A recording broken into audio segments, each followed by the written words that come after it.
Hello, everyone. Thanks for joining us. We're here today with Reverend Alex Regets. A.W. Regets is winner of the Frederick Buechner Award for Excellence in Writing, a graduate of Western Theological Seminary and of Olivet Nazarene University in Bourbon, Illinois, and an ordained PCUSA minister. He pastors Kirkwood Church in Bradenton, Florida, where he lives with his wife and 4 children. His debut book, Abandon the Orderly House, Good News for Skeptics and Burned Out Believers, is now available. Alex spent 6 years pastoring a small congregation through mergers, pandemics, and more in his hometown of Manteno, Illinois. And in 2023, his family made the move from rural Illinois to Southwest Florida, where he now pastors a mid-sized PCUSA congregation in Bradenton. You can learn more at his website, awregets.com. So let me unpack some of that because there's all kinds of crazy intersections that Alex and I have. I mentioned that Alex was a recipient of the Frederick Buechner Award at Western Seminary. And as some of you know, I was director of the Frederick Buechner Center and set up the Student Award Program at Western and several other seminaries. So that was the first time I got to know Alex. And then it turns out that Alex and I grew up in the same area of Illinois. Now, I was quite a few years earlier than Alex is, as you probably can perceive. But my stepmom attended the church in Manteno where Alex was pastor. So I got to That's know him right. there. And of course, she loved Alex. Small world, of course. Well, it gets even better. I learned that Alex was interested in writing, and Alex learned that I had a background in helping authors market and get published and everything. So we talked, and Alex was gracious enough to mention that in his acknowledgement section of his books, which I really appreciated. So anyway, go figure is all I can say. Small world. So Yeah. Alex, congratulations on all of your work, and I'm so glad to be able to reconnect with you yet again. Yeah. Thank you so much. Yeah, it was great uh, to have had that extra help at the start too, with all the conversations we had around what publishing could look like, and it certainly made a difference along the way, ending up here. So I Well, appreciate that's it. that's wonderful. I'm very proud of you, and the book is just excellent. We'll talk about that more in a minute. But is there anything else that you'd like people to know about you?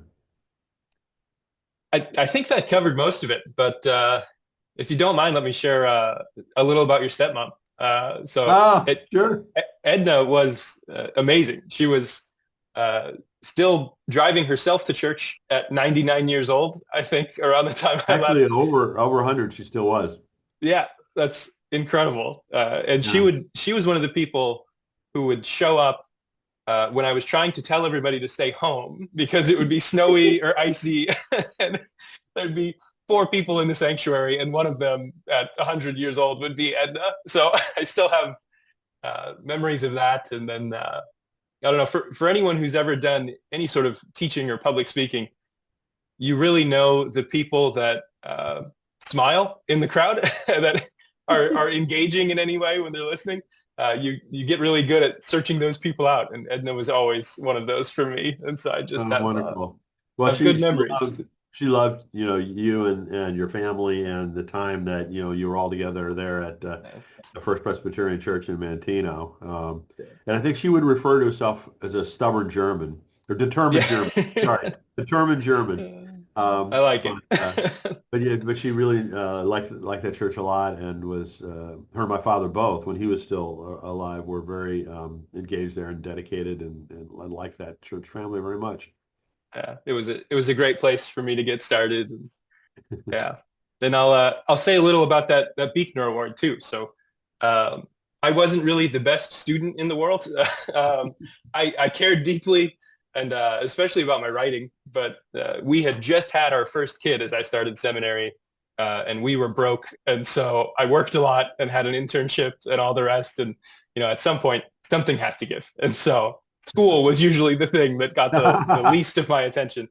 Um, but that award, all that to say, I was pretty shocked when I got it, and so I had actually showed up to that award ceremony like 5 minutes late, and Amanda and I walked in, and I'm getting food from the buffet in the back while everyone else is sitting down, and all of a sudden they called my name, and so we still Amanda and I still laugh about that memory. Just me turning to her and saying, "Did they say me?" And having to scramble to put everything down to go grab it.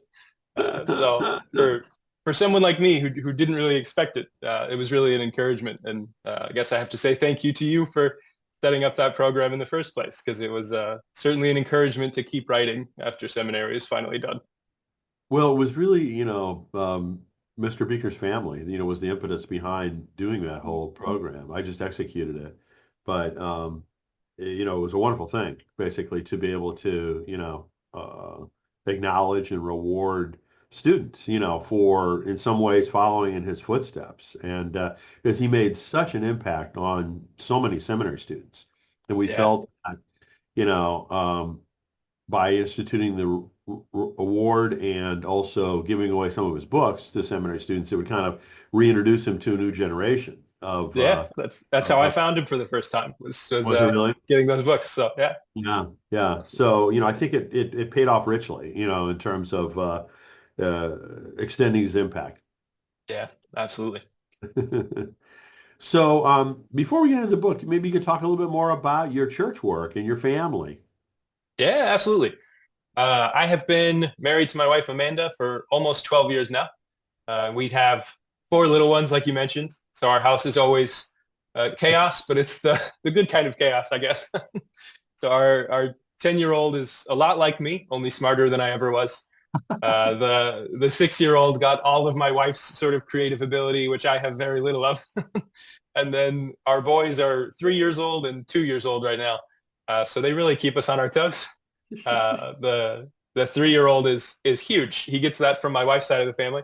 And he's I like to say he's like a puppy that doesn't realize how big he is, that he's just full of energy and always running into things. But he's really sort of sensitive and sweet. And then our 2-year-old's more like a cat that if he's quiet and you can't find him, you should probably be worried because he's a little sneaky and getting into something he shouldn't. So that's That's great. a little glimpse of our family. There you But go. I served on the church end. I served a church of about 20 or so for 2 years, just the town over from my hometown while I was finishing up seminary. It actually started there as part of the seminary's internship program. You have to do a full-time internship one summer. And so I found a church that didn't have a pastor at the time and said, "Can I be your pastor for the summer?" And at the end of that, they just said, "Is there any way you'd consider staying?" And so I said, "Sure." And pastored them for a couple of years while I finished up the rest of my studies online then to the distance learning program. So did a couple of years there, and along the way merged that congregation with another small congregation in my hometown of Mancino, and Yeah. then stayed there for 4 or so years after the merger was actually completed. And so it was a really good place for us. It was a good congregation to get started in. They were especially supportive of me along the way, and I think I probably wouldn't have left if we didn't feel certainly called in some way, but also financially, as our family kept expanding, it became clear it wasn't an option to stay there forever, and so started looking and eventually found the church right here in Bradenton now, which has gone really well these first 18 months. So what was it like to move from rural Illinois to Florida? That's a big difference. Yeah, it's funny that it's culturally it's not all that different because there are Huh. so many Midwesterners who move to this part of Florida anyway. Is that right? That it's a place a lot of people retire sort of along the water there, and yeah, there are so many people who have moved into this community that you don't feel like an outsider if you Hmm. just got here, because most of the other people arrived in the last 10 years sometime, and so that's made it easier in some ways. Hmm. Um, but it was certainly a journey to get to this particular congregation. I had actually accepted a job maybe an hour and a half south of here at a church called Chapel by the Sea on Fort Myers Beach. This was a couple Wow. years ago now. And I had signed my contract with them 3 days before Hurricane Ian hit, Oh which boy. had completely wiped away the church building as a whole. and so much else along the water there Yeah. on Fort Myers Beach. So I that was interesting. At first, my wife and I talked, and we said, "Well, we're still going down. We signed on to be their pastor. Things are different now, but we'll make it work." And luckily, the people there were kind enough and wise enough to say, "Alex, we won't let you come down here." Uh, uh, They pretty much said we wouldn't let our children come down right now, and wow. um, eventually that church did close its doors Uh, as a result. But maybe a month after everything fell through, a couple months, the leader of the presbytery for this area reached out to me, and she said, Alex, if you haven't sworn off Florida completely, I have another congregation that I think would fit perfectly for you. uh, And so the rest is sort of history. We ended up down wow. here in Bradenton, and I actually have my parents live here in this town, and an aunt and uncle and some other family too. So it really worked out for us anyway in the end. So like Southern Illinois, sort of. Yeah, yeah, a little bit. Interesting. Yeah. So let's get to the new book. As I mentioned, the title is Abandon the Orderly House, Good News for Skeptics and Burned Out Believers. Can you tell everyone how that book came about? Yeah, I always felt this sort of deep desire to write. Um, and coming out of seminary, I had people encourage me to, keep writing.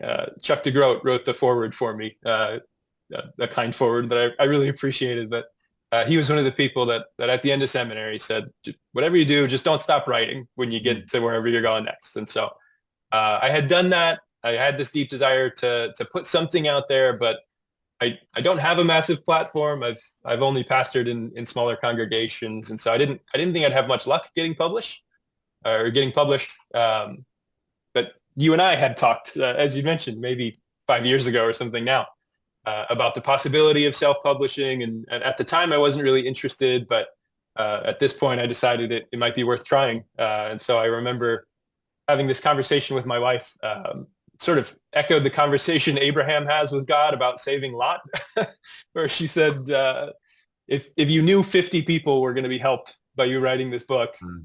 would you do it? And I said, well, sure. What about 40, 30, and 20, and 10? And uh, eventually she said, well, I think we can get 10 people to read it, Alex. So just stop talking to me about it and write the book. Oh, that's funny. Good, Yeah. good wisdom. And so that's what I spent the last year doing, is sort of putting it together, and really happy with the way it turned out in the end. Well, So I'm sure it's going to be read by more than 10 or 50 people, and it's just an excellent book. thank you. But it is a collection of sermons, basically, Yep. right? And I typically advise pastors not to do that, right? Because publishing Yeah. houses really don't want to publish books like that. But I'm glad you did. But how did that all work out for you to decide to write it that way and then self-publish it? Yeah. So that was definitely a part of the decision to self-publish, is that I sort of know this isn't the kind of thing that publishers are usually looking for. But it's exactly the kind of book that has most impacted me along the way. Whether it's like Secrets in the Dark from Buechner, or like The Preaching Life from Barbara Brown Taylor, or As Kingfishers Catch Fire is the one I read recently from Eugene Peterson. Uh, Those sorts of sermon collections are something I've loved to read personally, and something that have had an impact on me. So I figured, even if nobody wants to take the risk of publishing that, and for good reason, that I wouldn't if I were in their shoes. It was something that was worth me taking the time to write. And again, if 10 people got something out of it, it'll have been worth it. So well, Buechner's Secrets in the Dark is like my all-time favorite book of any book I've ever read. I yeah, mean, it's amazing. that's the only way you can describe it, basically. So I'm about to say something relatively sacrilegious, and something I really don't say to anyone. But your writing really does resemble Buechner's. Mm. And I don't mean that you're copying him or anything like that, but Buechner had this incredible skill of taking, kind of shop-worn topics of faith and portraying them in fresh, succinct, profound kinds of ways. And you have that knack as well, which, I get to deal with a lot of different authors and read a lot of different books, and I don't see this. Hmm. Um, so congratulations on that. I mean, it's just an amazing skill. Yeah, thank you so much. That really means a lot. It's like I said, Buechner is one of my favorite writers. So I think you're right that we definitely have distinct voices, but that sort of succinct, profoundly human nature of his writing is exactly the thing that I am trying to copy. So the writing is different, and our stories are different, and our lives are different. But whatever that is at the center of it is certainly what I'm aiming for. And so I'm really Most glad to hear it comes authors, across that way. well, I mean, most of the authors, in my view, have this tendency to go on and on and on, right? Yeah. Just add a lot of words that, just get to the point, and I think it's probably my business and technical background that is more striving for that, as opposed Sure. to more fluff or whatever. But, um, so how do you go about when you're planning either a sermon or a piece of writing? How do you go about gathering your thoughts to do that? Yeah. I spend a lot of time reading and rereading whatever text I'm working with, um, just to try and focus on the story mostly. I want to get to whatever the heart of the story is. And obviously, especially with biblical texts, you can approach them from 10 different angles. And so um, I'm trying to pick one for any given sermon, any given speaking engagement that this is the thing I'm going to say today. There are 100 things I could say, but for this day and this moment, what's the one that needs to be spoken? And so I'll spend most of my time just trying to figure out what that is, and then trying to speak it well in uh, ordinary language that people can understand. And I may attach stories of my own, but if I'm doing that, I'm trying to make sure that the stories themselves are about showing more clearly the text, that it's not sort of an aside. I'm taking people down, but everything is back to that one singular purpose of whatever my point is for the day. So speaking of stories, in the book, one of the stories that you share is about the organ. Yeah. The Illinois churches merged. Can you give us the short version of that? Because it's pretty crazy. Yeah, absolutely. So this was after the merger was finally completed. We had these two small congregations that were 10 minutes away from each other, and finally worshiping as one. But now we found ourselves with two basically identical organs in both of these sanctuaries, both of which were almost new. And Mm. rather than sort of allowing one to just sit unused or selling it for a lot less than what it actually sort of meant to us emotionally and spiritually, we decided we were going to donate one of those instruments to a new home so it could still be used and still fill some space with sacred music. And so it just so happened at the time the town's Methodist congregation was looking for an upgrade of their organ. They had one designed more for like gospel kind of music, and they were playing more traditional style hymns. And so they were thrilled to take off our hands this gift that we had to give them. But then they were obviously left with a similar dilemma that they had their old organ, and what do you do with that? So they started searching around, and they found this small gospel church just a couple towns over that was really ecstatic to receive the instrument the Methodists no longer needed. But now that little gospel church had a problem because they had to figure out what to do with their old organ, which still worked perfectly fine, but they liked this new one better. And so they started searching for another church in need, and eventually they found this little country church that was sort of just across state lines in Indiana. And they'd been using a piano for a while, but they wanted to get an organ. And so that gospel church was able to provide this tiny little congregation out in the middle of nowhere with their answered prayer. And now that country church in Indiana had a problem because they still had that piano and they didn't have room for both. And so after looking around their tiny little community, they ended up finding this funeral home in town that didn't have any instruments on site. And they were glad to take the piano that had filled their sanctuary with these songs of praise for so long. That And is so such what, a great story. I mean, the ripple effect, is really yeah, demonstrated so well there. yeah, it's great. And that's, it started as this sort of what felt like failure that this congregation had closed, which the whole merger is sort of this this way that from the outside it looks a lot like failure. But in reality, God was doing all sorts of things to turn those two churches into one vibrant community. And so much good came out of it with things Yeah, like this that it's uh, still doing well. yeah, yeah, I still Great to see. get to talk with some of the people there, and things are going well. So it's good to see. So what would you most like readers to take away from the book? Yeah, I guess what I want them most to have is a sense that their inability to see or hear God's presence in any given moment doesn't mean that He isn't there. I think that and maybe a certain amount of freedom that I would like them to take from the book to embrace whatever doubts they might have as something that's just a part of this journey, and particularly to begin to see those as something that God doesn't despise. I think too often we imagine that God is angrily turning our back on us in those moments of doubt, when in reality he's sort of kneeling right next to us and he's patiently waiting for us to notice him again. Um, so I think that's it. Like you said, going back to Buechner, maybe this is something his writing and my own have in common as well. Yeah, Um, he definitely absolutely. had a way of saying with ordinary language, just naming what those doubts feel like, and naming the hope that we still have in the midst of them. And so that's what I hope people see in my work too. Good, good. Well, our church just did a book discussion of Brian McLaren's Faith After Doubt, which Sure. is exactly on that topic. And, he really strongly puts across the point that, doubts are necessary for growth and learning, Yeah. as opposed to being something bad. It's something good. It's something necessary to be able to evolve your faith. So anyway, I Yeah. thought that was really important too.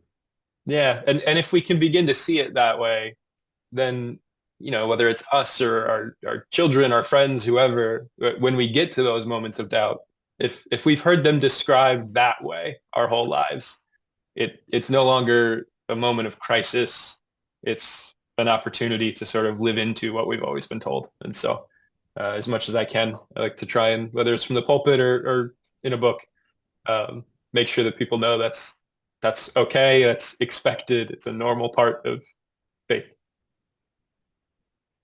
So one of the platforms that I lead is called Find Your Next Calling. Where we talk about being called in a new direction, and you've clearly done that in a couple different ways.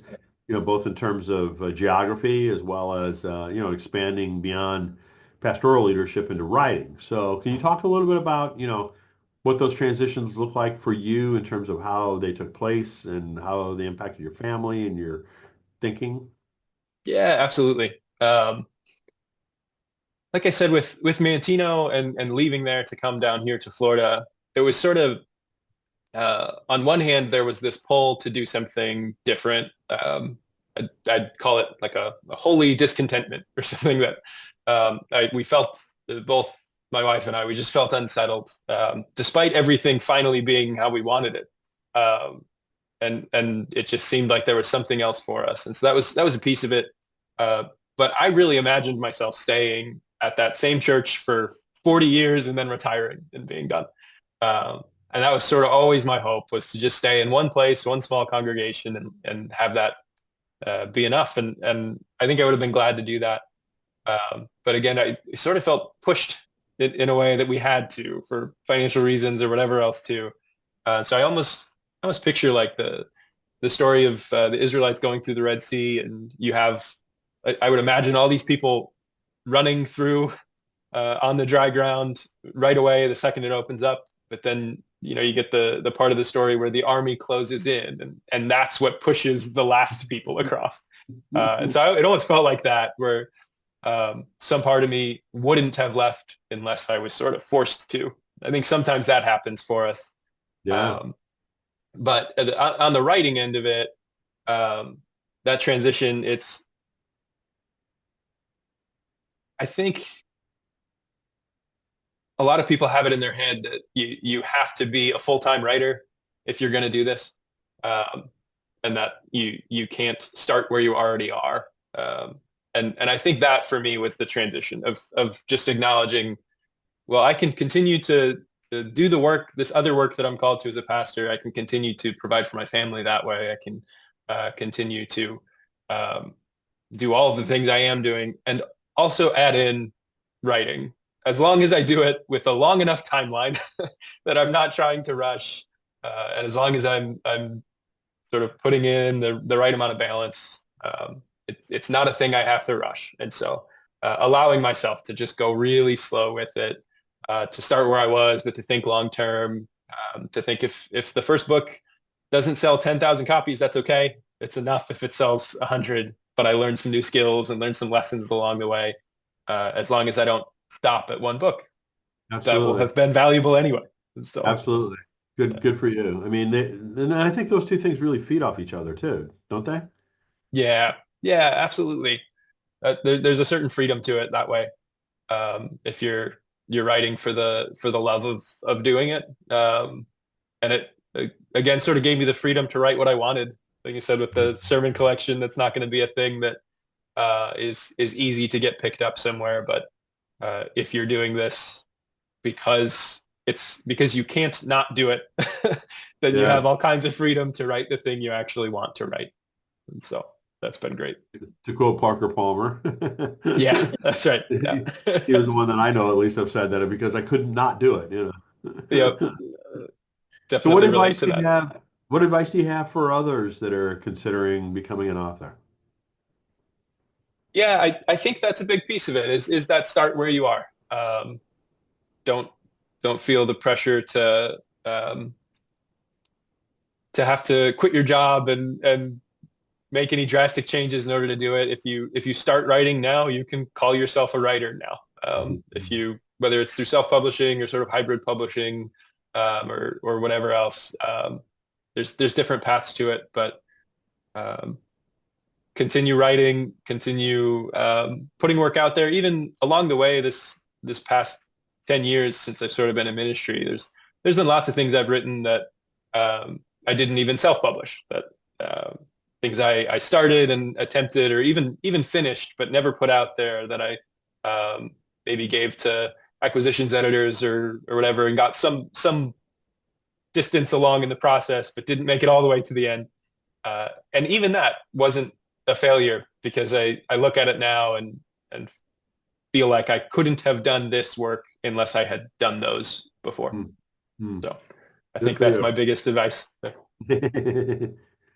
So, I realize you just recently introduced this new book, and I don't mean to be pushy or anything, but I mean, are there any future plans that you can talk about, whether it's other books or other projects?